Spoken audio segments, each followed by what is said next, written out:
Hello friends, welcome back. I am Raju stock analysis में आपका स्वागत है। आज हम जिस स्टॉक की बात करने वाले हैं उसका नाम है IFGL रिफैक्टरीज लिमिटेड।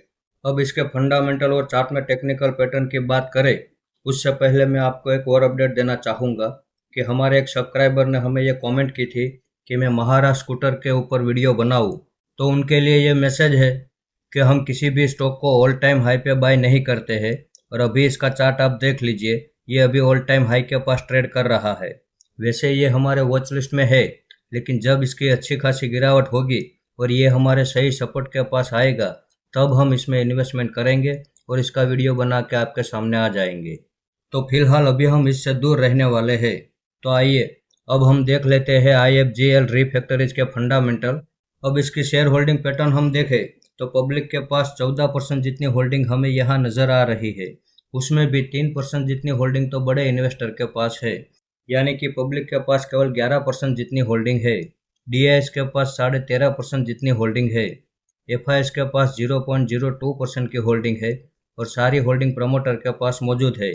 अब प्रमोटर ने इसमें 72% जितनी होल्डिंग मैनेज कर रखी है, ये बड़ी अच्छी बात है। उसके आगे बैलेंस शीट में हम देखें तो इस कंपनी के ऊपर 213 करोड़ का कर्ज है। उसके सामने 1071 करोड़ का रिजर्व है। अब इस कंपनी के ऊपर जितना कर्ज है उससे 5 गुना ज़्यादा तो रिजर्व है।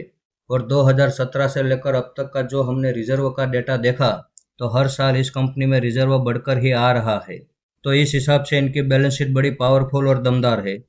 इसके आगे प्रॉफिट एंड लॉस सेगमेंट में हम देखें तो ईयर ऑन ईयर ये कंपनी कंपलसरी प्रॉफिट कर रही है और अच्छा खासा डिविडेंड भी दे रही है। अब मार्केट कैप में हम देखें तो छठे नंबर पे इसका नाम हमें यहाँ नज़र आ रहा है। अब यहाँ पे आप देख सकते हैं एशिया, यूरोप, अमेरिका, इन तीनों को मिला के विश्व के और 50 देशों में ये कंपनी बिजनेस कर रही है। अब इसकी ग्राहक लिस्ट हम देखें तो वो बड़ी पावरफुल है, जिसमें कुछ बड़ी कंपनियों के नाम हमें यहाँ नज़र आ रहा है। जिसमें पहला नाम है Arcelor Mittal, China Steel, Nucor, Tata and जो Steel, US Steel, SAIL, JSW, Celsa group. तो ऐसी बड़ी बड़ी कंपनियां इसकी ग्राहक लिस्ट में है। तो जैसे आपने देखा कि इसका फंडामेंटल में कहीं कोई खराबी नहीं है और ये भारत के साथ साथ विदेशों में भी इनका बिजनेस चल रहा है और बड़ी बड़ी कंपनियां तो इसकी ग्राहक लिस्ट में है। अब इसका चार्ट आप देख सकते हैं। 2023 में इसने 468 का ऑल टाइम हाई बनाया था और वहां से गिरावट करते हुए अभी ये 240 के भाव पे ट्रेड कर रहा है। अब परसेंटेज वाइज गिरावट हम देखें तो अभी ये हमें 48% की गिरावट पे मिल रहा है। तो सोमवार के दिन हम इसमें लाइव भाव पे एक एंट्री करने वाले हैं।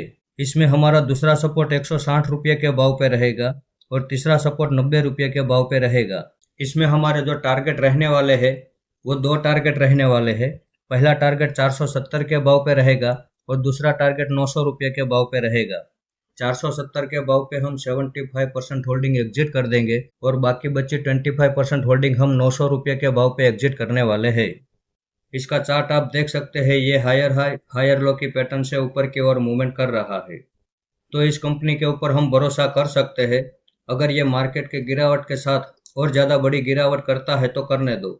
इसकी हर गिरावट में हम अपना इन्वेस्टमेंट बढ़ाते जाएंगे, क्योंकि इसके चार्ट में हमें इतना भरोसा तो मिल जाता है कि जब यह नई तेजी की रैली चालू करेगा तो अपने पिछले ऑल टाइम हाई को ब्रेक करके एक नया ऑल टाइम हाई ये बना देगा। अब ये यहीं से ऊपर चलना शुरू कर देता है तो बड़ी अच्छी बात है, और अगर यहाँ से और ज़्यादा बड़ी गिरावट करता है तो करने दो, क्योंकि जितनी बड़ी गिरावट होगी उतना बड़ा प्रॉफिट भी तो मिलने वाला है।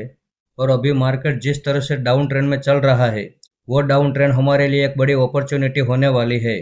और इसी अपॉर्चुनिटी का फ़ायदा उठाने के लिए हमने हमारी वॉच लिस्ट में जितनी भी कंपनियां रखी है उन सभी कंपनियों में जो जो सपोर्ट आने वाले हैं उन सभी सपोर्ट के पास इस तरह की ट्रेंड लाइन पहले से ही लगा के रख दी है।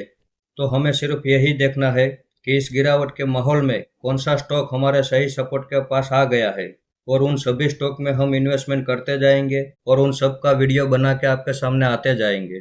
तो मार्केट अभी जिस तरह से डाउन ट्रेंड में चल रहा है उस डाउन ट्रेंड में डरने की बजाय अच्छी अच्छी फंडामेंटल वाली कंपनियां सस्ते वैल्यूशन पे हमें जैसे जैसे मिलती जाएगी उन सभी कंपनियों में हम इन्वेस्टमेंट करते जाएंगे। ये मार्केट का जो डाउन ट्रेंड अभी चल रहा है ये हमारे लिए एक अपॉर्चुनिटी होने वाली है और इस अपॉर्चुनिटी को हम छोड़ना नहीं चाहेंगे। तो इस वीडियो को आप मेरी ओर से बाइंग या सेलिंग की रिकमेंडेशन ना समझे। यह मेरा पर्सनल व्यू है जो मैं आपके सामने शेयर कर रहा हूँ। ऐसे ही अच्छे अच्छे टेक्निकल और फंडामेंटल वाले स्टॉक मैं आपके सामने लाता रहूँगा। आपने यहाँ तक मेरा वीडियो देखा उसके लिए आपका बहुत बहुत धन्यवाद।